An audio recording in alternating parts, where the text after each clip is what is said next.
Abra, por favor, a sua Bíblia em 1 Tessalonicenses, capítulo 1. Leremos dos versículos 1 a 10. Amém? Diz assim a palavra de Deus. Paulo e Silvano e Timóteo, a igreja dos Tessalonicenses, em Deus, o Pai, e no Senhor Jesus Cristo, graça e paz tenhais de Deus, nosso Pai, e do Senhor Jesus Cristo. Sempre damos graças a Deus por vós todos, fazendo menção de vós em nossas orações, lembrando-nos sem cessar da obra da vossa fé, do trabalho do amor e da paciência da esperança em nosso Senhor Jesus Cristo, diante de nosso Deus e Pai. Sabendo, amados irmãos, que a vossa eleição é de Deus, porque o nosso evangelho não foi a vós somente em palavras, mas também em poder e no Espírito Santo, e em muita certeza, como bem sabeis, quais fomos entre vós por amor de vós. E vós fostes feitos nossos imitadores e do Senhor, recebendo a palavra em muita tribulação, com gozo do Espírito Santo, de maneira que fostes exemplo para todos os fiéis na Macedônia e Acaia, porque por vós soou a palavra do Senhor, não somente na Macedônia e Acaia, mas também em todos os lugares. A vossa fé para com Deus se espalhou, de tal maneira que já dela não temos necessidade de falar coisa alguma, porque eles mesmos anunciam de nós qual a entrada que tivemos para convosco e como dos ídolos vos convertestes a Deus, para servir o Deus vivo e verdadeiro e esperar dos céus o seu Filho, a quem ressuscitou dentre os mortos, a saber, Jesus, que nos livra da ira futura. Amém? Só até aí, pode se assentar, por favor.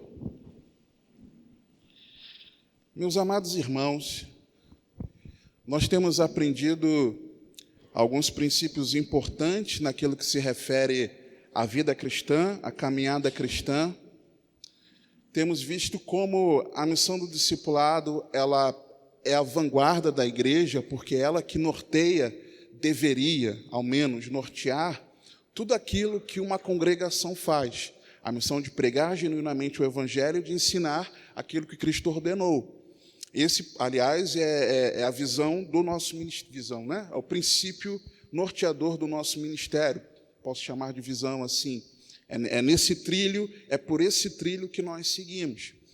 E dentro disso, nós vemos que essa missão tem falhado em tantos lugares, tantos países no mundo, inclusive aqui no Brasil, por conta da falta ou da pregação genuína ou dos ensinos do que Cristo ordenou.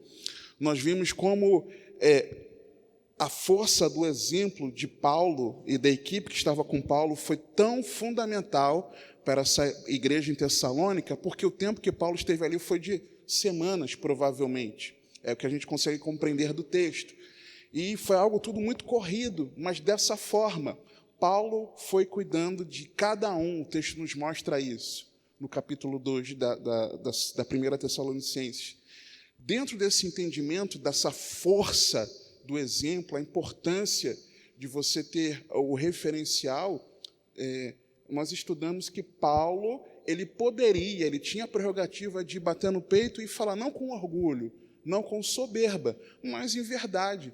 Vocês podem me imitar. E ele traz uma lista de 9 características da vida dele, própria de Paulo, que Timóteo estava seguindo e deveria continuar fazendo assim, e nós devemos nos espelhar nisso. E nós vimos na última aula sobre a importância de nós termos um referencial. Aquela pessoa que, talvez no início da nossa caminhada, pregou o evangelho para nós, nos ensinou os primeiros passos, como era orar, como era jejuar, nos ensinou um pouco dos livros da Bíblia, nos mostrou os milagres de Jesus, foi nos mostrando o início da caminhada. Como talvez você hoje não tenha mais contato com essa pessoa, mas possivelmente essa pessoa é uma pessoa que está marcada dentro de você. Você tem uma grande estima, preza muito por essa pessoa, como eu faço isso, prezo, estimo, você provavelmente também, talvez não seja hoje em dia, mas o mesmo contato. Talvez essa pessoa tenha partido no Senhor, talvez esteja distante em outra cidade, alguma coisa tenha acontecido, mas que na ausência desses que primeiro nos pregaram a palavra, nós devemos obedecer àqueles que hoje estão com o encargo do Senhor de nos trazer os ensinamentos da palavra de Deus. E aí, irmãos, se essa igreja foi uma igreja que recebeu o ensino e a pregação da palavra de Deus tão forte a ponto deles se tornarem modelo para outros, eles seguiram o exemplo e se tornaram modelo, compreendem? Que características essa igreja tinha? Talvez você, vou te adiantar um pouco aqui, talvez você pense assim, puxa, se a base tem sido a igreja em Tessalônica, então essa igreja não tinha problema algum. Claro que não, irmãos. Senão nós não teríamos nem essa primeira epístola e muito menos a segunda, que trouxe um norteamento daquilo que os irmãos ainda não tinham compreendido na primeira. E elas foram escritas provavelmente no espaço de meses, né? Poucos meses talvez, a diferença entre uma e outra. Então nós vamos compreender na aula de hoje, a nossa expectativa é compreender um pouco das características dessa igreja. As sete características de um verdadeiro discípulo de Cristo, de um verdadeiro cristão. Mas antes, para você entender o porquê de Paulo ter escrito essa carta, eu preciso contar um pouco para você do contexto histórico dessa igreja. O porquê da tamanha preocupação de Paulo com esses irmãos e o que provavelmente passava pela mente do apóstolo Paulo. O evangelho, ele chegou à Europa na segunda viagem missionária de Paulo, nessa viagem aqui. O que aconteceu? Ele estava tentando pregar na Ásia, mas ele teve uma visão noturna de um homem macedônio o chamando e falando: passa para a Macedônia, chamando ele. Ele compreendeu do Espírito que não era para ele ir para a Ásia. Ao invés dele ir para o Oriente, ele deveria ir para o Ocidente. E assim ele foi. Paulo e o seu grupo foram para Ilha Egeia, né, no Mar Egeu, ilha de Samotrácia, depois para Neápolis, uma cidade portuária de Filipos. Lembra da Epístola aos Filipenses, epístola escrita à igreja em Filipos, a primeira cidade a que ele chegou, Europa. Ali ele encontrou Lídia, negociante, prega o evangelho para ela, ganha ela para Cristo, ele expulsa o demônio daquela jovem escrava que tinha um espírito de adivinhação, e por conta da arruaça que ele estava fazendo com Silas, ele foi açoitado e foi preso. Injustamente, porque eles eram cidadãos romanos, não poderiam ter sido presos como foram. E presos, tem o relato maravilhoso de Atos 16, Paulo e Silas na prisão, eles oravam e cantavam ao Senhor. Só um parênteses aqui, irmãos, às vezes nós confundimos que no momento de aflição, nós devemos louvar ao Senhor. Eu não enxergo, se você enxergar, me mostra, por favor, mas eu não consigo enxergar na palavra de Deus que na aflição eu devo louvar. Na aflição eu devo apresentar. Você está aflito, você não consegue louvar. Você apresenta a sua oração. Apresentando a sua oração diante de Deus, aí sim o Espírito Santo te dá aquele bálsamo e assim você consegue louvar. Vários exemplos na palavra de Deus sobre isso. E Paulo e Silas, às vezes a gente pensa que Paulo e Silas só louvaram na prisão. Não.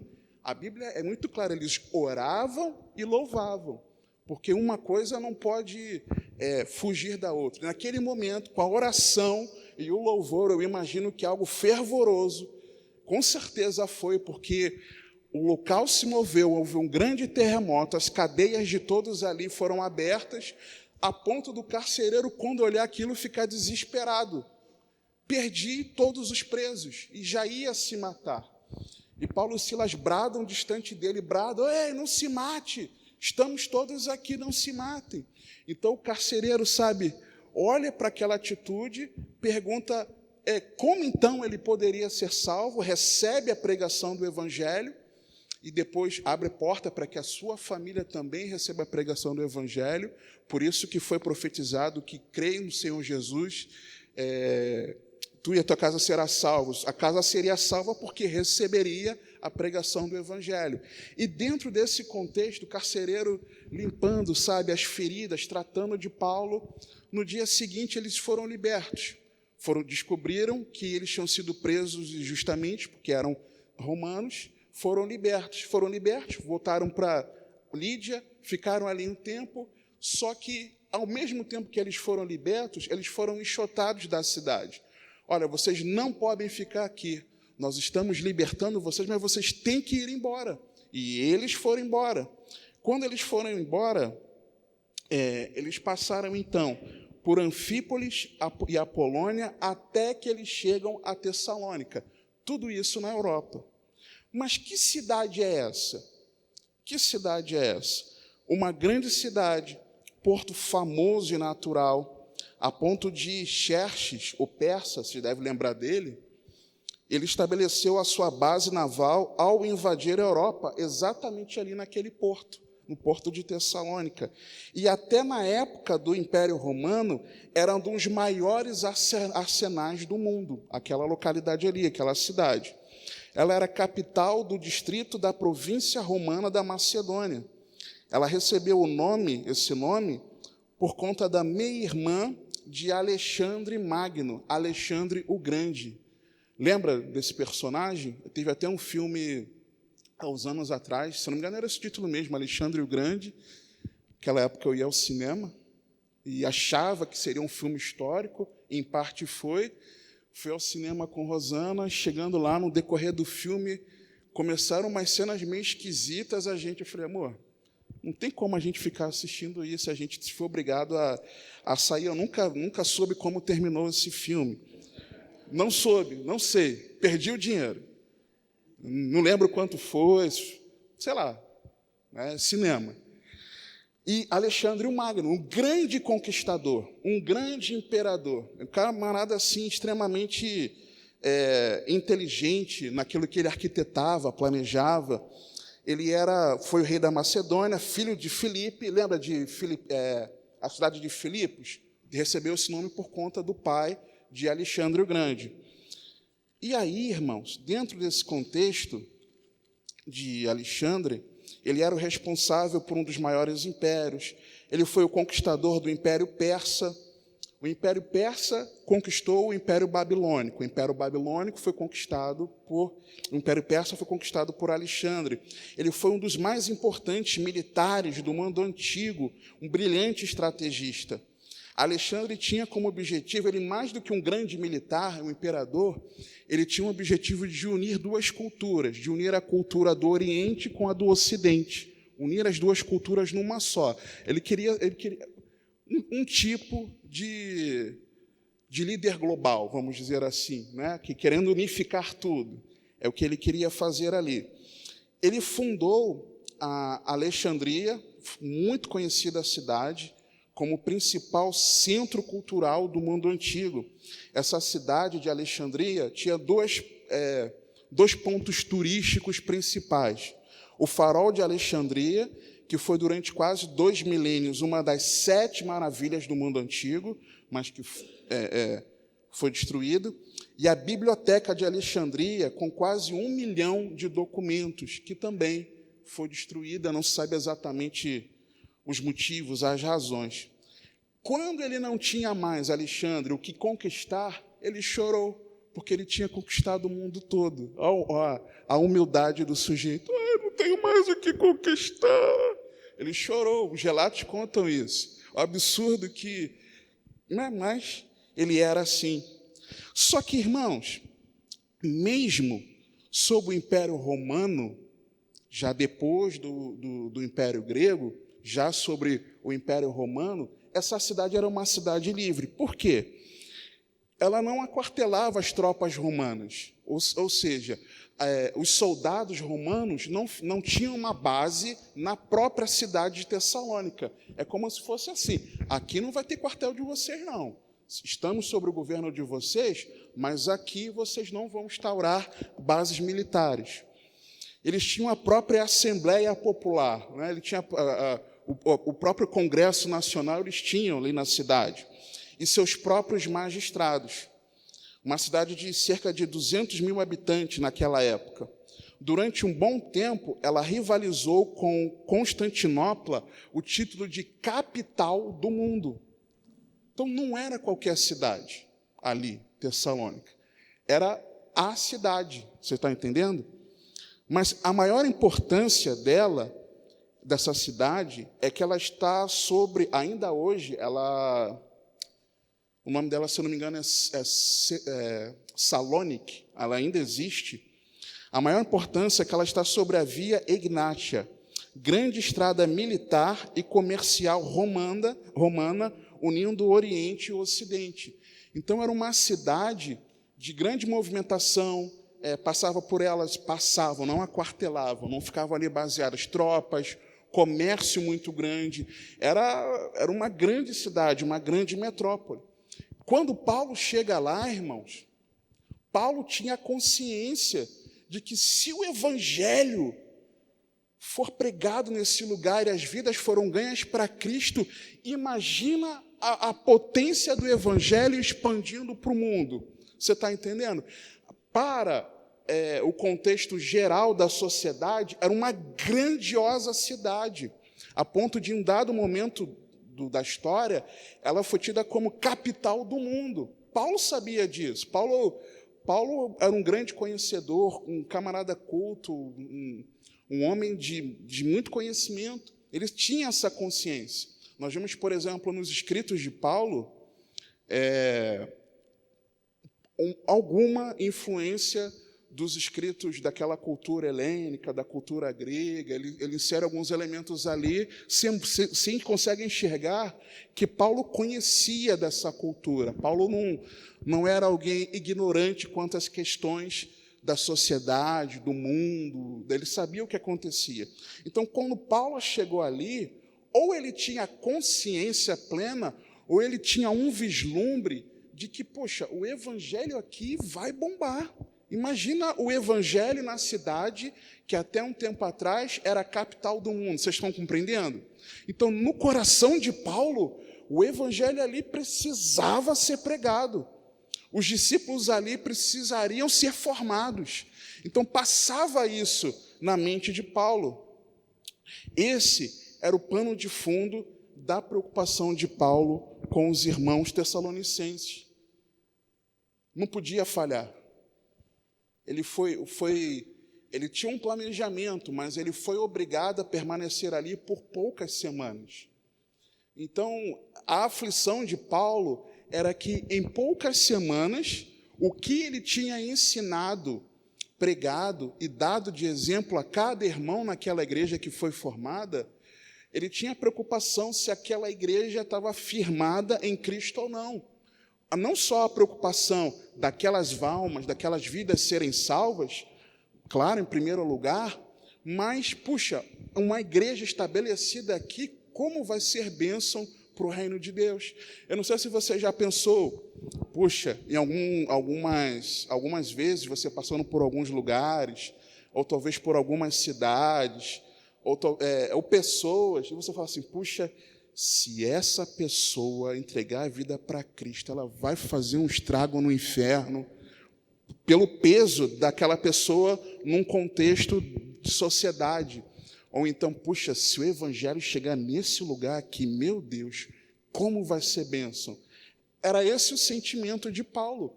Só que o evangelho já tinha chegado, ele já tinha pregado, ele já tinha discipulado, mas foi enxotado da cidade.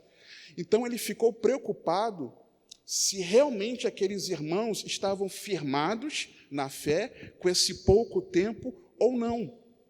Ele ali de Filipos, ele foi para Tessalônica, de Tessalônica ele foi novamente expulso, foi para Bereia, Bereia ficou também pouco tempo, foi para Atenas, Atenas ele faz aquela pregação maravilhosa sobre o Deus desconhecido, de lá ele parte para Corinto.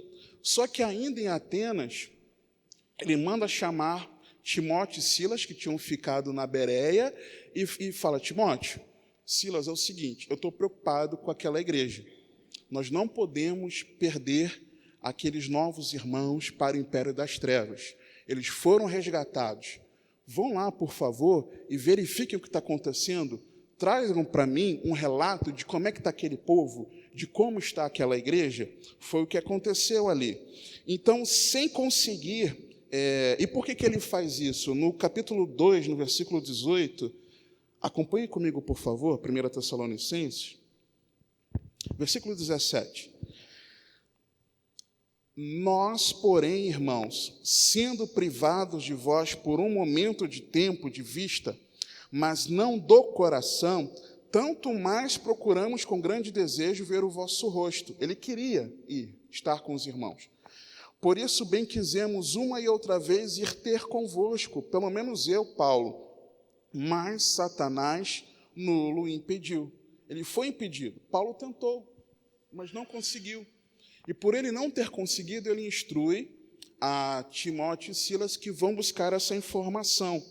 E já em Corinto, com as boas notícias que ele recebeu dos irmãos, Paulo, então, esse relato de que ele envia Timóteo para buscar essas informações está no capítulo 3, versículos 1 e 2. E quando já em Corinto, ele recebe de volta Timóteo e Silas, quais boas notícias daquela igreja, ele ganha um novo fôlego ministerial. Nós até vimos isso numa das lições, falando sobre Atos 18, dos versículos 1 a 11. Então, Paulo até ele fica animado, porque ele viu que deu certo. O sentimento dele foi, glória a Deus, a igreja está firmada em Cristo Jesus. A igreja está organizada, está ali, glória a Deus. Ele ficou feliz, regozijante no Senhor, e isso trouxe um novo fôlego para ele. Mas, amados, quais foram essas boas notícias? Quais foram as boas notícias que ele recebeu dessa igreja? As boas notícias que Paulo recebeu de Timóteo e Silas em relação àquela igreja é que aquele discipulado foi um discipulado retumbante, que resultou numa igreja modelo, com 7 características de um verdadeiro cristão. Paulo, então, ele enxerga que aquilo que ele pregou, ensinou, ficou selado no interior daqueles irmãos. E aí eu volto àquilo que eu comentei no início. A igreja em Tessalônica era perfeita? Não. Claro que não. Lógico que não. Evidente que não. Nós vimos ontem na pregação que não. Essencialmente não. Paulo escreveu a epístola não apenas para glorificar a Deus pelas virtudes da igreja, mas também para alinhar algumas coisas e reafirmar algumas atitudes cristãs. Essa é a epístola considerada mais antiga, conservada, que chegou até nós, de Paulo, com uma possível exceção de Gálatas. Há quem acredite que Gálatas foi a primeira. Mas o consenso entre a maioria dos estudiosos é que esse foi efetivamente o primeiro escrito do Novo Testamento, irmãos. Então, se nós temos o Novo Testamento hoje para meditar, começou com essa carta que Paulo escreveu aos irmãos em Tessalônica. Paulo, nessa carta, é importante você notar, talvez você não se recorde, não saiba. Mas e os evangelhos? Os evangelhos não foram escritos primeiros? Não. Os evangelhos foram consolidados depois de muitas das epístolas, entendeu? Os relatos dos evangelhos aconteceram antes, claro. A manifestação do Cristo, obviamente. Porém, os evangelhos foram consolidados, publicados, depois de algumas epístolas já tendo sido escritas. Então, nessa carta, Paulo ele trata sobre pureza sexual. Se ele tratar isso, é sinal de que estava acontecendo alguma coisa. A importância do amor responsável, estima e apoio aos líderes, ensinou-os a trabalhar, que eles tinham que trabalhar por conta da expectativa errada que eles tinham que Jesus já retornaria naquele tempo. E um grande foco na volta de Cristo. Em cada capítulo dessa carta, nós vemos Paulo ele relembrando, falando sobre a volta do Senhor Jesus Cristo. E aí, irmãos, essas 7 características da igreja, de um verdadeiro cristão, nós conseguimos enxergar nos versículos que nós lemos de 1 a 10. A começar do versículo 1. Por quê? Ele escreve assim: Paulo e Silvano, Silas, e Timóteo, à igreja dos Tessalonicenses, em Deus, o Pai, e no Senhor Jesus Cristo. Graça e paz tenhais de Deus, nosso Pai, e do Senhor Jesus Cristo. Paulo, a primeira característica que fica evidenciada aqui, que eu enxergo, é de que eles eram cristãos que estavam fundamentados no Pai e em Cristo. Eles estavam fundamentados no Pai e em Cristo. Por quê? Porque ele escreve, a igreja dos Tessalonicenses em Deus, o Pai, e no Senhor Jesus. Ele não está saudando em nome do Pai e em nome de Cristo. Não, ele está saudando a igreja que está em Deus e está em Cristo. Por exemplo, na versão Bíblia Almeida, século 21, esse trecho do versículo 1, a palavra diz assim, que está em Deus Pai e no Senhor Jesus Cristo. A King James, fiel, 1611, diz assim, que está em Deus, o Pai, e no Senhor Jesus Cristo. Na versão A Mensagem, diz assim, cristãos reunidos por Deus, o Pai, e pelo Senhor Jesus Cristo. A Nova Versão Transformadora diz assim, a vocês que estão em Deus, o Pai, e no Senhor Jesus Cristo. E a Bíblia Viva diz, a vocês que pertencem a Deus, o Pai, e ao Senhor Jesus Cristo. Então, a compreensão de que quando ele escreve isso, ele está dizendo que é uma igreja que está firmada em Deus, uma igreja que pertence a Deus, uma igreja que está nas mãos do Senhor. E eu lendo isso aqui, irmãos, eu me lembrei de João 10. Vá comigo, por favor. Se você conseguir deixar um dedo em 1 Tessalonicenses, que vamos voltar para ela mais algumas vezes. João, no capítulo 10, tem o texto da palavra abençoador, que conforta o nosso coração e nos encoraja em fé. João 10, a partir do versículo 23. Diz assim a palavra de Deus. E Jesus andava passeando no templo, no alpendre de Salomão. Rodearam-no, pois, os judeus e disseram-lhe, até quando terás a nossa alma suspensa? Se tu és o Cristo, dize-nos abertamente. Respondeu-lhe Jesus, já vos tenho dito, e não credes. As obras que eu faço em nome de meu Pai, essas testificam de mim. Mas vós não credes, porque não sois das minhas ovelhas, como já vos tenho dito.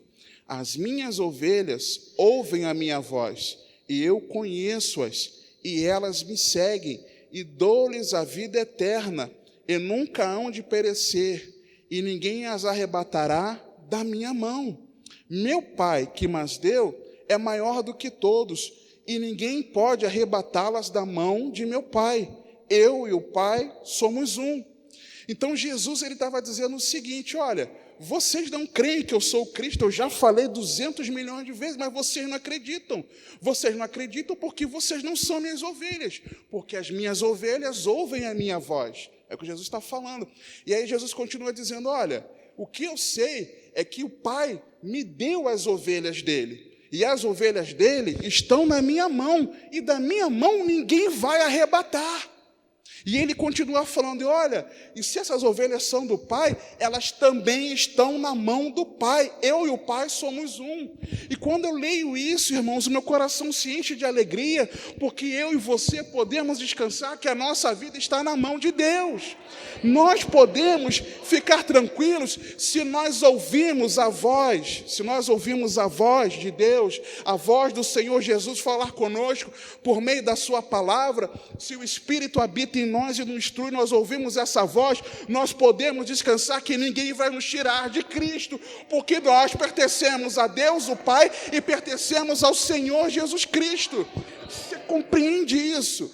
Então, quando Paulo está escrevendo a igreja dos Tessalonicenses em Deus o Pai, ou que está em Deus o Pai, no Senhor Jesus Cristo, ele está dizendo isso, que a nossa vida está em Jesus.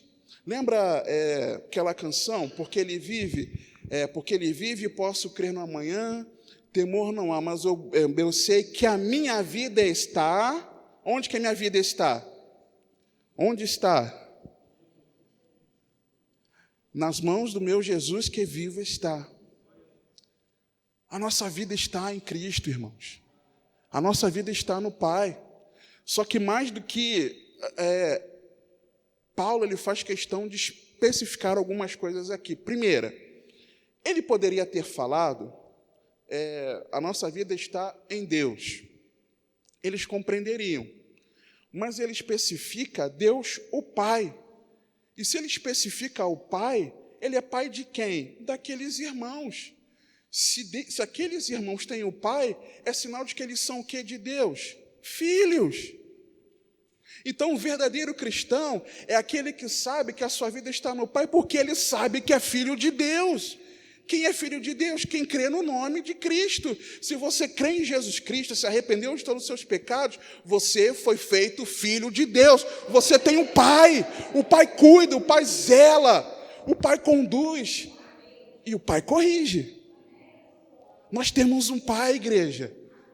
Nós precisamos entender que nós fomos adotados pelo Pai. Nós recebemos o espírito de adoção. Nós fomos adotados pelo Pai, nós não merecíamos, mas o Pai nos adotou, irmãos. Nós temos o Pai, nós somos filhos de Deus. A nossa posição diante do Senhor, do Pai, é de filhos. Nós precisamos ser filhos diante do Pai, descansar o nosso coração no Senhor. E outra, ele fala de Cristo, ele não fala de Jesus Salvador. Ele poderia ter falado, como em outras epístolas ele fala, mas ele fala do Senhor Jesus Cristo. Interessante, vamos voltar lá para 1 Tessalonicenses. Ele fala Senhor Jesus Cristo, ele não fala Salvador Jesus Cristo, irmãos. Primeiro, você só pode ser filho de Deus se você tem Jesus como teu Salvador. Você creu na mensagem do Evangelho, se arrependeu dos seus pecados, se entregou desesperadamente para que você passe, então, a ter uma esperança em Cristo Jesus, o Salvador. Então, está implícito. Mas por que ele fala Senhor Jesus Cristo? Porque Jesus é Senhor, amados. Se nós não obedecemos os ensinamentos de Cristo, nós não estamos nele. É fato isso. Se ele é Senhor, o Senhor manda, dá ordem, nós obedecemos. Então, a falha, uma parte da falha na missão do discipulado que eu digo, a caminhada cristã é essa, é nós não obedecermos os ensinamentos de Cristo. E ele saúda aqui a igreja que está no Pai, mas também a igreja que está no Senhor Jesus Cristo, uma igreja que obedece os mandamentos de Cristo. Então, o verdadeiro cristão é aquele que está fundamentado no Pai, porque creu no Filho de Deus, no Filho unigênito, e um cristão que está fundamentado no senhorio, no governo de Cristo. Por quê? Porque Jesus reina. Se ele reina, nós obedecemos, seguimos o quê? Os seus mandamentos. Segunda característica, uma fé atuante. Onde nós enxergamos isso? No versículo 3, eu vou chamar de parte A. Lembrando-nos sem cessar da obra da vossa fé. Algumas versões da operosidade da vossa fé. E realmente o termo aqui ele expressa obras, aquilo que resulta de um trabalho, obras, uma fé que resulta em obras. A nossa fé ela precisa resultar em algo. A nossa fé, ela não é uma fé estática, é uma fé operosa. A nossa fé em Cristo não é uma fé, eu creio, tá, mas demonstra com as suas atitudes que você crê. Eu preciso demonstrar com as minhas atitudes que eu creio, que eu tenho a fé. A fé com obras, você compreende? Obras que resultam da fé, mas não obras que geram fé, são coisas diferentes. Tiago nos mostra sobre a fé sem obras. Terceiro, eu vou voltar à questão da fé, porque ela se interliga com as duas próximas. Terceira característica, um amor dedicado. No mesmo versículo, lembrando sem cessar do trabalho do amor. E o trabalho aí é um termo grego que expressa exatamente trabalho, fadiga. suor, você sua, você se fadiga para realizar aquilo. Algumas versões, se eu não me engano, falam da abnegação do vosso amor. Por quê? Porque tem trabalho, é trabalhoso amar. Amar não é fácil. Amar não é só com palavras. O amor, ele é prático. O amor é em atitudes. Se eu falo que amo a minha esposa e minha filha, eu preciso demonstrar de fato que eu as amo. Não adianta só ficar falando, eu te amo. Eu fazia isso, irmãos, por exemplo, eu quando era namorado e noivo, muitas vezes eu fazia tantas coisas para demonstrar o meu amor à Rosana. Se eu a amo de fato, eu casado, eu não devo continuar demonstrando com as minhas atitudes? Devo. É a mesma coisa você e eu em relação ao nosso relacionamento com Cristo. Se nós, de fato, amamos ao Senhor, no início da caminhada, muitas vezes, nós nos dedicamos, nós fazemos, nós saímos para evangelizar, nós passamos tempos de jejum, nós meditamos na palavra, nós participamos dos encontros da congregação, e nós fazemos e vamos para cá, nós trabalhamos, nós nos fatigamos. Só que vai passando o tempo, irmãos, muitas vezes o trabalho vai embora.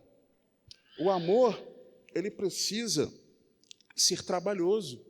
Não só o amor ao Senhor, mas também o amor horizontal, o amor ao próximo. Ele precisa ser abnegado, precisa ter uma dedicação, ele precisa ser entregue.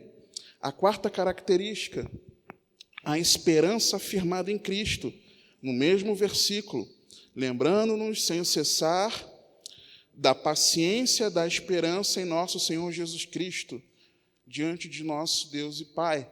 Em algumas versões fala da firmeza, porque o termo ele quer dizer exatamente isso, algo que está firmado, algo que está estável sobre algo, firmado. Então, a nossa esperança em Cristo não pode ser uma esperança volúvel.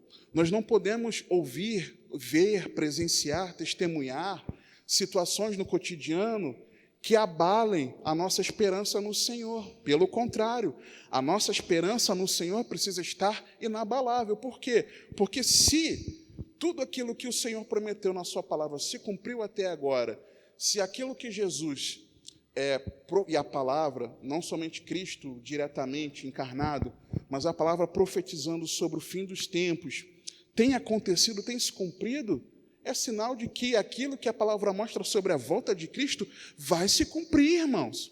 Aquilo que nós cantamos nos 3 louvores sobre a volta de Cristo vai se cumprir, amados. E não importa o que aconteça no cotidiano, na nossa sociedade, na nossa família, dentro de nós, ao redor de nós, no trabalho, na saúde, e no governo, nos ministérios, não importa o que aconteça, amados, a nossa esperança ela não pode mudar. A nossa esperança precisa ser uma esperança firmada. E esses irmãos vivenciaram isso. Por quê? Porque esses irmãos foram irmãos perseguidos. Sabe, eles foram atribulados. E quando Timóteo traz as notícias de que eles estavam firmes com a esperança da volta de Cristo, e fato é que eles tinham essa esperança que Paulo fala muito dessa volta aqui, até corrige algumas coisas que os irmãos esperavam erradamente sobre a volta, o retorno de Cristo, uma visão um pouco distorcida. Esses irmãos esperavam de fato Jesus voltar, não importasse o que acontecesse, eles criam nisso. Era a esperança deles. E a nossa esperança precisa ser a vinda do Senhor, amados. Estarmos firmes nisso. Só que aí, queridos, essas 3 características, a fé, o amor e a esperança, nós vemos vários relatos na palavra de Deus trazendo esse ensinamento sobre fé, esperança e amor. Fé, esperança e amor. Fé, esperança e amor. E eu separei alguns aqui para nós meditarmos juntos, para nós enxergarmos isso. Por exemplo, o primeiro deles, Carta aos Hebreus, capítulo 10. Qual é o contexto de Hebreus 10? Hebreus 10 é o contexto daqueles que estavam querendo parar de congregar. Resumidamente, e traz um resumo daquilo que é a caminhada cristã, no meu entender. Então, o autor aos Hebreus começa falando sobre, nos versículos que nós vamos ler, 22 e 24, o autor aos Hebreus ele traz esses três termos muito próximos ali, vendo que eles se interligam. Por exemplo, a partir do versículo 19, o autor está falando de como nós nos achegarmos a Deus. E a partir do 22, ele diz expressamente: cheguemo-nos com verdadeiro coração, em inteira certeza de fé, tendo os corações purificados da má consciência e o corpo lavado com água limpa.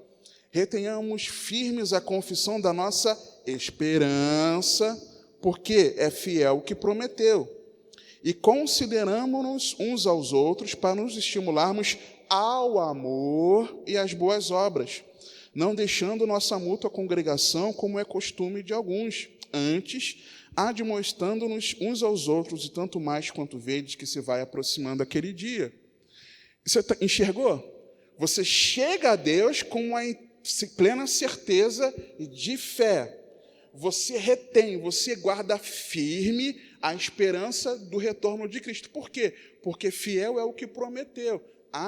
Mas também expressa o amor aos demais. Então, os três termos sempre estão caminhando ali juntinhos: fé, esperança e amor. Fé, esperança e amor. Outro texto, amados. Primeira carta aos Coríntios, capítulo 13.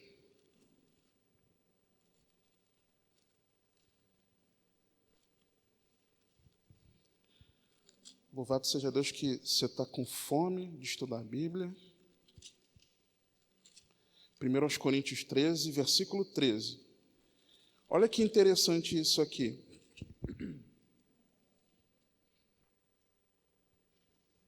Porque os três caminham juntos, mas existe um que tem uma proeminência. Agora, pois, permanecem a fé, a esperança e o amor. Olha o trio aí de novo.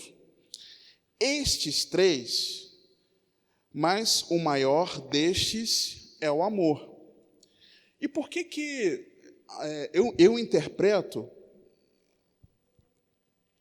que Paulo escreve que maior do que esses é o amor?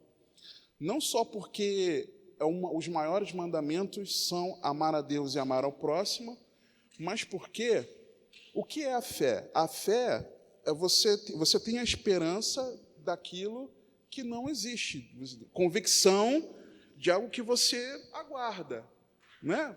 Você não tem aquilo ali concreto diante de você. Você não vê para crer, né? Não, primeiro eu vou ver o que está acontecendo para aí eu acreditar. Não, você tem fé. Então, nós termos fé em Deus que nós não vemos, para o mundo é loucura. Mas não vai chegar uma hora que na eternidade nós vamos ver o Senhor como Ele é? A Bíblia nos diz isso. Nós o veremos. Então não vai ter mais fé, irmãos. A fé vai acabar. Está pregando abobrinha. Se eu tiver, me perdoem, por favor. Pastor, pode me exortar. Mas a fé é aquilo que eu espero, daquilo que eu não vejo. Se eu já estou ali na eternidade com Deus, eu já estou, irmão. Não tenho mais fé, já estou vivendo. Você tinha a fé de que um dia você casaria, de que você passaria naquele concurso, de que você teria um filho, de que isso, aquilo, outro. Quando isso aconteceu, a sua fé em que isso aconteceria, ela não existe mais, porque já se tornou concreto. Você está entendendo? A esperança do retorno de Cristo, a esperança de Cristo vai nos buscar.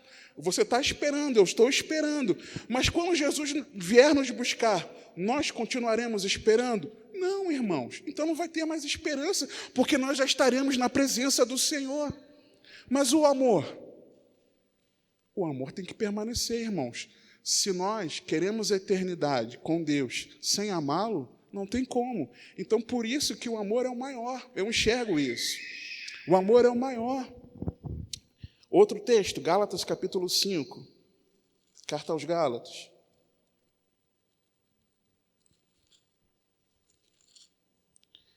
Cinco. Diz assim a palavra de Deus. Porque nós, pelo Espírito da fé, aguardamos a esperança da justiça. porque em Jesus Cristo nem a circuncisão nem a incircuncisão tem valor algum, mas sim a fé que opera pelo amor. Então, Paulo aqui em Gálatas, ele interliga os três. Paulo ele não só faz referência aos três em vários textos. Não só nós enxergamos isso no relacionamento com Deus, com o próximo, na dinâmica da vida cristã, mas Paulo faz questão de interligar os três aqui, irmãos. Por quê? O que ele diz? Nós, pelo Espírito da fé, aguardamos a esperança. Por que você tem a esperança do retorno de Cristo? Porque você tem fé. Se você não tivesse fé, você não teria esperança. Então, Paulo interliga aqui, versículo 6. Porque em Jesus Cristo nem a circuncisão, nem a incircuncisão tem valor algum, mas sim a fé que opera pelo amor. 2 Pedro, no capítulo 1, um texto muito rico, onde nós enxergamos ali que a nossa caminhada cristã, ela se inicia na fé, mas ela precisa chegar ao amor. A fé é só o começo. Então, quando Paulo ele escreve isso aqui, que a fé ela opera pelo amor, é porque, na verdade, eu tinha uma fé no início, mas quando eu vou crescendo na minha caminhada cristã, a minha fé não é mais porque eu tenho a expectativa de algo, mas porque eu amo, então, de fato o Senhor, eu amo de fato os meus irmãos, então a minha fé, ela se torna uma fé operosa, uma fé em obras, porque eu amo. Então, Paulo, ele interliga essas três aqui, essas três características. E voltando para 1 aos Tessalonicenses, por favor, capítulo 5. Paulo fala das três características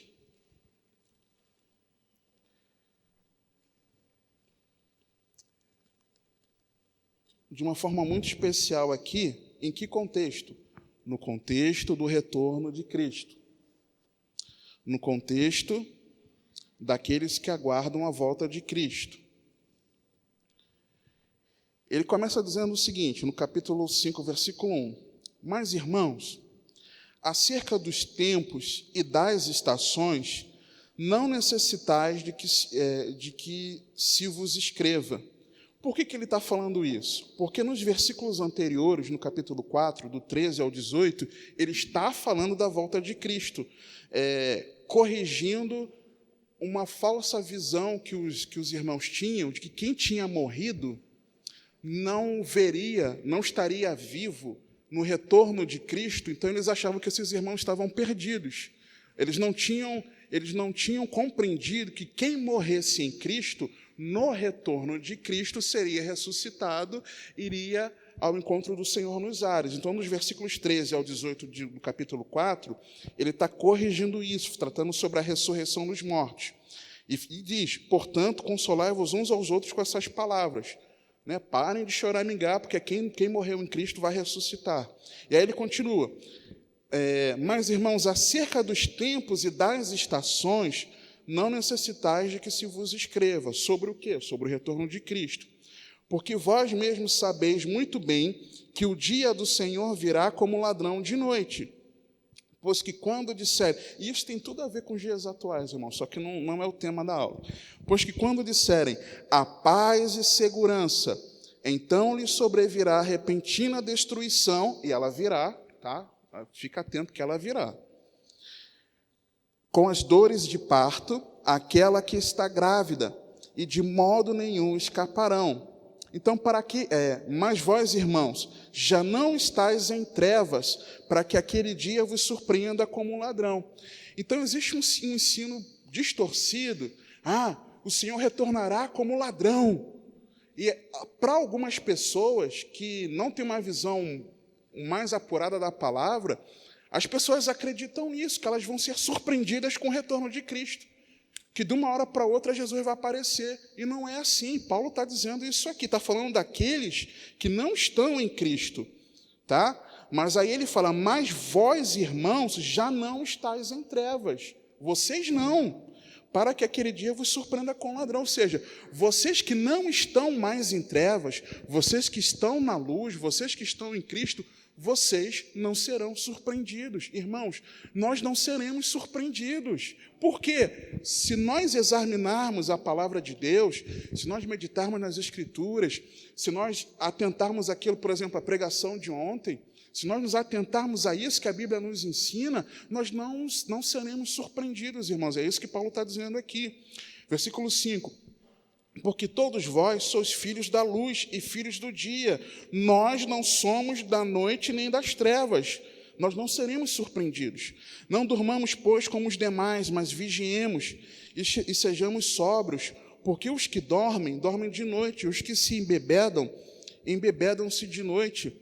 Mas nós que somos do dia, sejamos sóbrios, vestindo-nos, de novo os 3 termos aí, da couraça da fé e do amor, e tendo por capacete a esperança da salvação. Porque Deus não nos destinou para a ira, mas para a aquisição da salvação, por nosso Senhor Jesus Cristo, que morreu por nós, para que quer vigiemos, quer durmamos, vivamos juntamente com Ele. Então, Paulo, ele relata aqui como é importante, para aqueles que têm a expectativa do retorno de Cristo, eles se vestirem da couraça da fé e do amor e colocar o capacete da esperança da salvação. Então, a fé, a esperança e o amor andam muito juntos. Elas andam ali juntinhas, irmãos. E nós não podemos nos esquecer disso. Esse trio é o resumo favorito da doutrina cristã. Alguns comentaristas dizem isso, que esse resumo, fé, esperança e amor, é o resumo favorito da doutrina cristã. A fé em Cristo, a fé no Senhor, o amor abnegado, o amor ágape, o amor entregue e a esperança do retorno, a esperança da salvação. Essas 3 características precisam estar seladas em mim e você. 5ª característica: alegria em meio à adversidade. Por quê? Capítulo 1, 1 aos Tessalonicenses, versículo 6. E vós fostes feitos nossos imitadores e do Senhor, recebendo a palavra em muita tribulação, com muita tristeza, chorando pitangas, desesperados, é o que a Bíblia diz? Não, com gozo do Espírito Santo, com muita alegria. Os irmãos em Tessalônica estavam sofrendo por conta das tribulações, mas o que eles vivenciaram ali? Eles vivenciaram o gozo do Espírito, uma alegria do Espírito. Passaram perseguições, tribulações, foram afligidos, mas eles se alegraram no Espírito Santo, irmãos, porque eles tinham recebido a Jesus Cristo. Jesus Cristo é a maior alegria nossa. Jesus precisa ser o maior prazer da minha e da tua vida, não importando o que aconteça, mesmo em meio às tribulações. E, igreja, presta atenção, nós seremos perseguidos, porque nós seremos odiados de todas as nações. Eu não posso te enganar, irmão. Esse tempo vai chegar. Nós temos relatos após relatos de pessoas sendo ameaçadas, familiares ameaçando algumas coisas aí. Ontem o pastor, inclusive, relatou um desses acontecimentos. Nós, várias vezes, olha para os nossos irmãos na China, na Ásia, em alguns países da África. Olha, irmãos, olha para os nossos irmãos. Agora olha para dentro de você. Você é um verdadeiro cristão? Eu sou um verdadeiro cristão? Se nós somos verdadeiros cristãos, nós seremos perseguidos, irmãos. E isso não é motivo de tristeza, isso não é motivo de pesar, isso não é motivo de dor no meu e no teu coração, isso é motivo de grande alegria, de sermos achados dignos do Senhor, irmãos. E Jesus falou isso. Mateus, vá comigo, por favor. Mateus, capítulo 5, Evangelho de Jesus segundo Mateus, capítulo 5. Jesus está no puro suco da sua pregação, no Sermão da Montanha.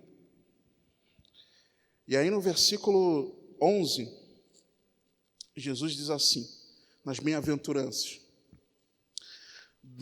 Versículo 11. Bem-aventurados, felizes, sois vós, quando vos injuriarem e perseguirem, e mentindo, disserem todo o mal contra vós por minha causa. Parênteses. Tem gente que diz que Estão me perseguindo no trabalho. Estão me perseguindo na vizinhança. É porque, na verdade, muitas vezes você não dá bom testemunho. É porque muitas vezes eu não dou bom testemunho. Então não é perseguição porque somos de Cristo. É perseguição porque nós, às vezes, fomos indiferentes com as pessoas, fomos ríspidos, fomos ociosos no trabalho, para dizer de uma forma tranquila, para não ofender ninguém. É porque nós, muitas vezes, nos sentimos superiores aos outros. Então, às vezes, a gente diz que eu estou sendo perseguido, estou sofrendo uma afronta do inferno. Não está, irmão. Muitas vezes não está. Muitas vezes é porque você não está sendo um verdadeiro cristão, então você não tem as práticas que a Bíblia nos ensina que um cristão deve ter, e aí as pessoas apontam o teu erro, mas não só o seu, apontam dos outros que também fazem as mesmas coisas. Então nós precisamos saber separar, entendeu? Não é perseguição porque você está sendo perseguido, é a perseguição por causa do nome do Senhor, é outra coisa. É que Jesus está falando, é por minha causa, é por causa de Jesus. Versículo 12. Exultai e alegrai-vos, porque é grande o vosso galardão nos céus, porque assim perseguiram os profetas que foram antes de vós, amados. Jesus está nos dizendo para nós exultarmos em alegria, para nós celebrarmos quando nos perseguirem por causa dele. Isso é alegria, porque quando você e eu fomos perseguidos por causa de Cristo, é porque de fato e de verdade nós somos de Cristo, e das mãos do Senhor, da destra poderosa de Cristo, ninguém pode nos arrebatar, e para sempre nós estaremos com Ele. Isso é alegria, irmãos. Isso precisa ser motivo de gozo no nosso coração.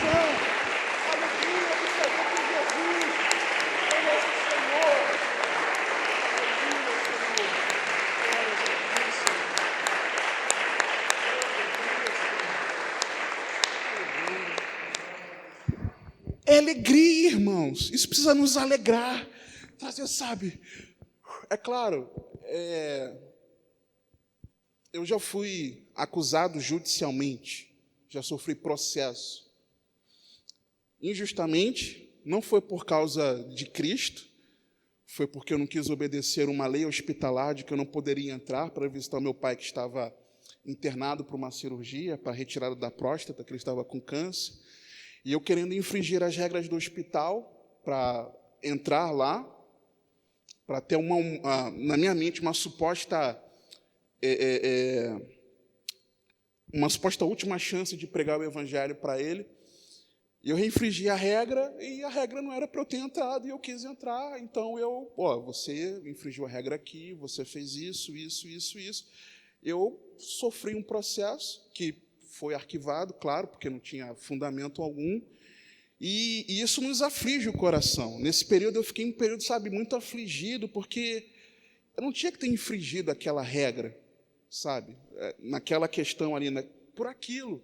Não foi por causa de Cristo, não foi porque eu queria pregar o evangelho em todo o hospital, não é porque eu queria servir ao Senhor, não é porque eu queria estar reunido com os meus irmãos congregando, mas é porque eu me destemperei ali e quis fugir de uma regra que era a regra. É muito ruim isso. Só que como nós fomos orientados e instruídos, nós precisamos estar conscientes de todas as nossas atitudes, irmãos, e saber que por causa de Cristo, nós seremos sim acusados injustamente, nós seremos sim presos, nós seremos sim denunciados, nós seremos açoitados e nós seremos martirizados. Mas isso precisa ser motivo de grande alegria para mim e para você, irmãos. Isso precisa ser alegria para nós. Nós precisamos ser aqueles que de fato amam ao Senhor e se alegram, e mesmo em meio à adversidade. Irmãos, todos nós passamos adversidades. Irmãos, todos nós, em níveis diferentes, estamos afligidos esses dias. A minha rotina de trabalho, ela permanece a mesma. Mas o que está ao meu entorno, meus irmãos em Cristo, parentela, minha filha que não está estudando, não está igual. A minha rotina de trabalho permanece, mas o que está ao meu entorno não está igual. Então, de certa forma, em alguns níveis, ao longo dessas últimas semanas aí, último mês, em algum certo grau, isso me afligiu. Isso, em algum grau, está afligindo também as crianças, está afligindo os idosos, está afligindo os chefes de família. Algumas pessoas tiveram sua renda diminuída, alguns perdem emprego, alguns ficam doentes, de fato, alguns morrem. Só que essas adversidades do cotidiano não podem roubar a nossa alegria no Senhor Jesus. Você está entendendo? Um verdadeiro cristão, ele se alegra no Espírito, mesmo em meio à adversidade.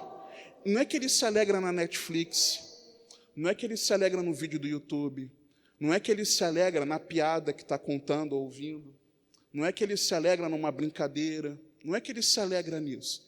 Ele se alegra no Espírito, nas coisas espirituais. É o que o texto diz para nós aqui. Sexta característica de um verdadeiro cristão, penúltima, já estamos quase encerrando. Versículo 8. Porque por vós soou a palavra do Senhor, não somente na Macedônia e Acaia, mas também em todos os lugares. A vossa fé para com Deus se espalhou, de tal maneira que já dela não temos necessidade de falar coisa alguma. Irmãos, algumas versões, quando a palavra fala aqui, porque por vós soou, na minha versão, na minha tradução, talvez na sua fale repercutiu. E o que esse termo quer dizer? É um termo grego que quer dizer soar adiante, ressoar, soar como uma trombeta. A fé daqueles irmãos foi uma fé tão firme, tão cravejada, selada no espírito deles, no interior deles, que quando eles pregavam o evangelho, o versículo 5 diz, Paulo declara, que o evangelho chegou a eles não só em palavras, mas chegou em poder e no Espírito Santo e em muita convicção, em muita certeza. Então, se eles receberam dessa forma, mesmo em meio à tribulação, eles se alegraram no Espírito, como é que eles anunciavam o evangelho? Irmãos, eles eram trombeta de Deus, amados. O termo que é usado aqui, não é que eles pregavam, anunciaram, falaram, contaram, não. Soou ou repercutiu, que quer dizer... Se eu não me engano, é o exoemai, quer dizer, soar adiante, ressoar. É o soar de uma trombeta. Aqueles irmãos trombeteavam o evangelho. Por onde eles passavam, eles anunciavam a palavra de Deus em poder, em autoridade. Por quê? Porque foi assim que eles receberam. Então, o verdadeiro cristão anuncia as boas novas, irmãos. Se nós não pregamos o evangelho, nós não somos cristãos. Me desculpa, você não é cristão se você não prega o evangelho. Eu não era cristão. Quando eu me uni ao ministério de evangelismo, eu cheguei para o evangelista Júlio e falei, meu amado, me aceita no grupo? Eu peguei ele de supetão assim, tinha nem comentado com o pastor, aí eu falei, meu irmão, me aceita no grupo que eu preciso aprender a evangelizar. E eu tenho aprendido com esses homens e mulheres de Deus que fazem parte do ministério a compartilhar o evangelho de fato. Lembra aquilo que eu sempre falo do remedinho? Uma coisa a pessoa está triste, não fica assim, Jesus ele afaga o teu coração. Isso eu fazia aos montes, irmãos. Mas pregar o evangelho, eu não sabia pregar, irmãos. Eu assumo. Por quê? Porque eu não era cristão. De fato, eu não era convertido. E o texto que nós vamos ler nos mostra isso, 1 Pedro 2. É isso que a Bíblia está dizendo aqui, irmãos. O crente tem que pregar o evangelho. No seu estilo, da sua forma, mas com fidelidade e com amor. Versículo 9 de 1 Pedro, capítulo 2. Mas o objetivo pelo qual nós fomos alcançados. O que nós temos que fazer quando somos alcançados pela salvação? Mas vós sois a geração eleita. Aí todo mundo dá glória a Deus. O sacerdócio real, aleluia, a nação santa, Senhor, o povo adquirido, para que anuncieis as virtudes daquele que vos chamou das trevas para a sua maravilhosa luz. Para que você foi salvo? Você foi salvo para pregar o evangelho, irmãos. Ora, Então, se um cristão não prega o evangelho, não é cristão. Se você não compartilha a sua fé em Cristo, você não é cristão. Você precisa se converter, como eu precisei. Eu assumo, eu precisei me converter, me arrepender desse meu grave pecado e passar a compartilhar o evangelho. Eu pecava nisso, eu assumo, mas eu me arrependi, irmãos. Porque nós precisamos, nós fomos alcançados para quê? Por que nós fomos comprados? Por que nós somos essa geração eleita, sacerdócio real, nação santa? Para anunciar as virtudes daquele que nos chamou das trevas para a luz. Versículo 10. Vós que em outro tempo não erais povo, mas agora sois povo de Deus, que não tinhas alcançado misericórdia, mas agora alcançaste misericórdia. Irmãos, nós recebemos a misericórdia. Vou exemplificar aqui. Imagina num grande incêndio, exemplo que o evangelista Júlio usa muito nas ruas. Você está num grande incêndio e você está ali, se você não tiver um resgate, você vai ser afligido, você vai perecer, você vai morrer. Chega um bombeiro para salvar a tua vida, para te resgatar, e você, então, aceita ser resgatado por esse bombeiro, entre aspas, né? O Senhor Jesus, e você, então, é livre daquela destruição. A salvação nos alcançou como nisso, como assim? Algo queria nos destruir. Nós estávamos em rota de colisão da ira de Deus. Mas porque nós nos relacionamos com o Filho, Deus desviou de nós a sua ira. Mas se nós alcançamos essa misericórdia de Deus, em não nos condenar à perdição eterna, nós precisamos anunciar isso para as outras pessoas, irmãos. A maior prova de amor por alguém é pregar o evangelho. Então, prega o evangelho, seja uma trombeta de Deus, cheia do Espírito Santo. A palavra declara, Atos, Jesus falou que o Espírito Santo desceria sobre nós para quê? Para nós sermos testemunhas, irmãos. Então, clama pelo Espírito de Deus, se encha do Espírito de Deus, para quê? Para que você possa ser uma trombeta de Deus e anunciar o evangelho, para que você seja um ganhador de almas, em nome de Jesus. E a última característica para nós encerrarmos, o verdadeiro cristão, ele experimenta uma transformação genuína. Por quê? 1 Tessalonicenses capítulo 1, versículos 9 e 10.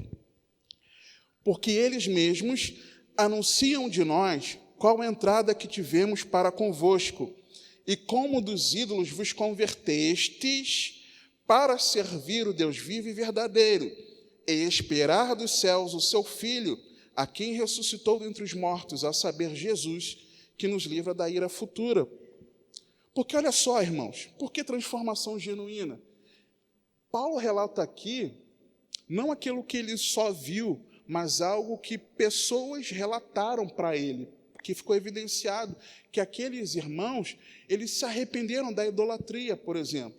Não tinha apenas gentios, em Tessalônica tinha judeus também, porque Atos, no capítulo 17, fala que Paulo, por 3 semanas, ele ia às sinagogas para disputar com os judeus, então, e alguns creram. Então, não eram só gentios, mas boa parte, a massa da conversão naquela cidade foi entre os gentios. Então, eles eram idólatras. E quando existe esse testemunho aqui de como dos ídolos eles se converteram a Deus, eles abandonaram a idolatria, fica evidenciado a primeira característica de uma verdadeira fé cristã, que é o quê? Arrependimento dos pecados.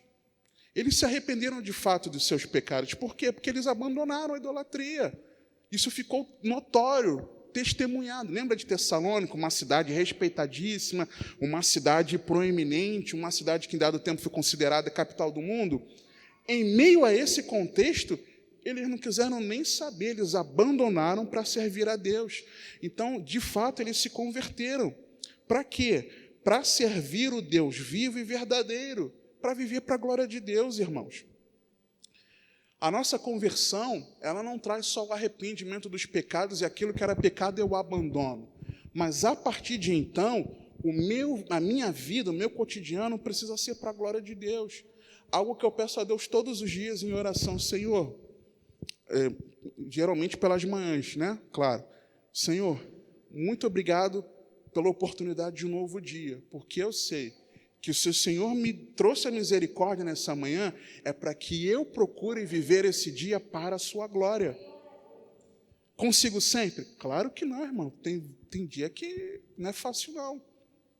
Eu tropeço. Talvez eu já tenha tropeçado com você algumas vezes. Eu peco. Não queria, mas eu acabo tropeçando. Mas o meu desejo é de que eu viva para a glória de Deus. E eu tenho certeza que se você está aqui nessa hora, é porque o desejo de cada um de vocês é viver para a glória de Deus. Então, o verdadeiro cristão é aquele que abandona o pecado e procura viver para a glória de Deus. Por quê? Porque ele tem foco nas coisas terrenas? Não, ele tem foco na eternidade. O versículo está falando aqui. Eles se converteram para servir a Deus e esperar a salvação. Então, eles viviam para a glória de Deus porque eles tinham foco na eternidade.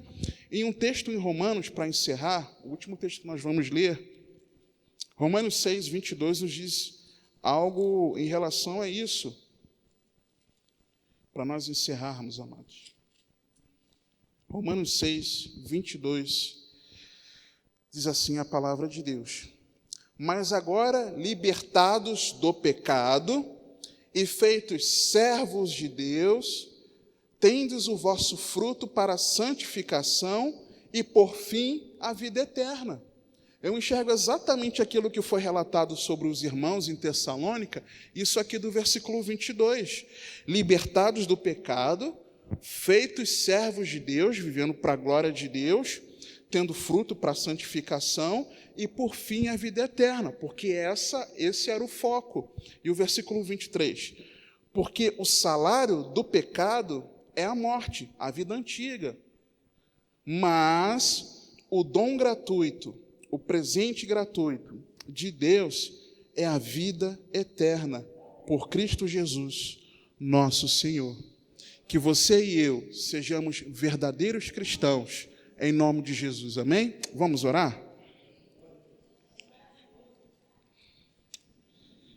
Glória a Deus. Glória a Deus.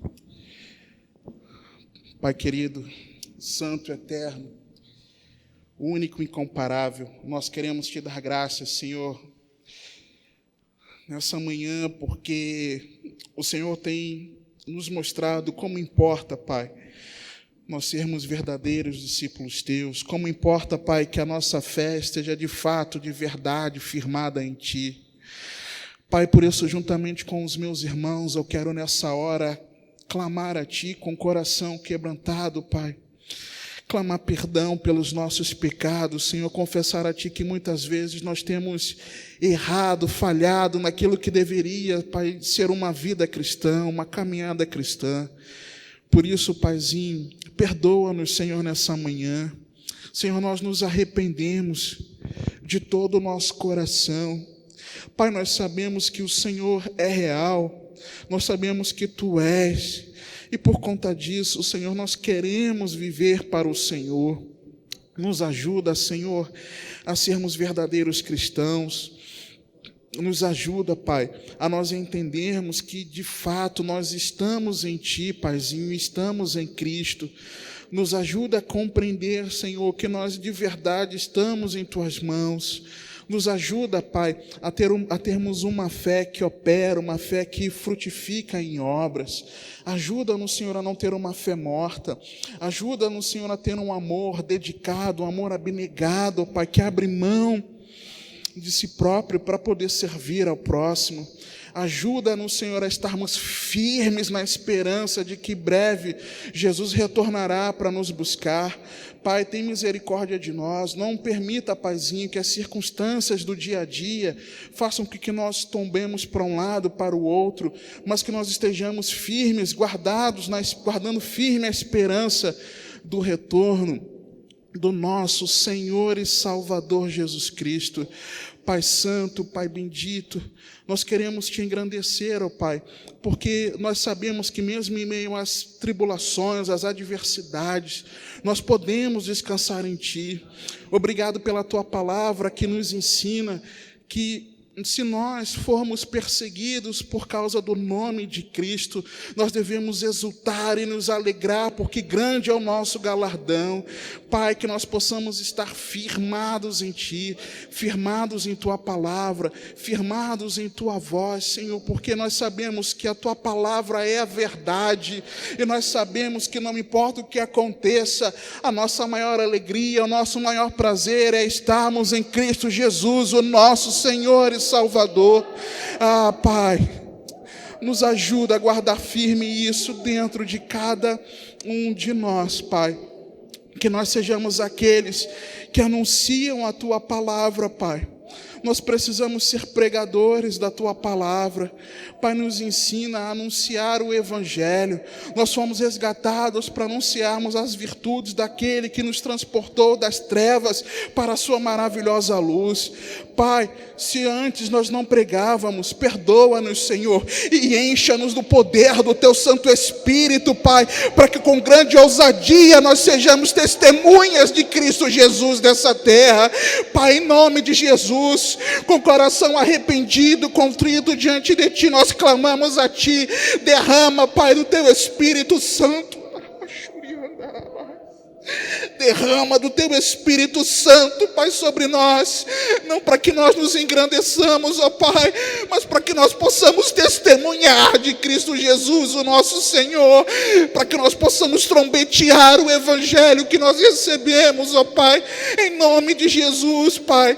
Nós clamamos por isso, Paizinho, nos ajuda, Pai, nos ajuda, Paizinho, que nós possamos de fato, Pai, evidenciar uma conversão genuína, Pai, nos arrependendo, Pai, de todos os nossos pecados, uma conversão genuína que procura viver para a Sua glória, Pai, porque o foco é a eternidade contigo, Pai. Nos ensina, Pai, a sermos verdadeiros cristãos, Senhor. Pai, muito em breve Jesus voltará para nos buscar. E é muito triste, Pai, será terrível se depois de tudo, Pai, na última hora, nós abandonarmos a nossa fé, ou ainda pior, Pai, descobrirmos que nunca fomos verdadeiros cristãos, Senhor. Tem misericórdia de nós, Senhor. Pai, assim como o Senhor me alcançou por Tua graça e misericórdia, porque eu não merecia, eu merecia o inferno. Alcança o coração de cada um, Pai, que ainda não está firmado em Ti. Em nome de Jesus, Pai, nós precisamos ser verdadeiros cristãos, Senhor, de fato, de verdade. Nos ajuda, Paizinho, por favor. Por favor, Pai, de nós mesmos nós não vamos conseguir, mas eu me fio na Tua verdade, da Tua palavra. O Senhor declara que o Senhor já nos deu tudo necessário para a vida e para a piedade, Pai. Pai, por favor, por aquilo que o Senhor já nos entregou, que nós possamos colocar em prática, Paizinho, para que nós sejamos verdadeiros discípulos de Cristo, Pai. Essa é a oração, Pai, que eu faço com os meus irmãos, clamando pelo Teu socorro, clamando pela Tua misericórdia, clamando pela Tua ajuda, clamando pelo Teu fortalecimento, Pai, clamando pela Tua direção, em nome de Jesus, Pai. Porque o nosso desejo é para sempre estarmos contigo. Assim nós oramos, ó Pai. Te agradecemos, Paizinho. Em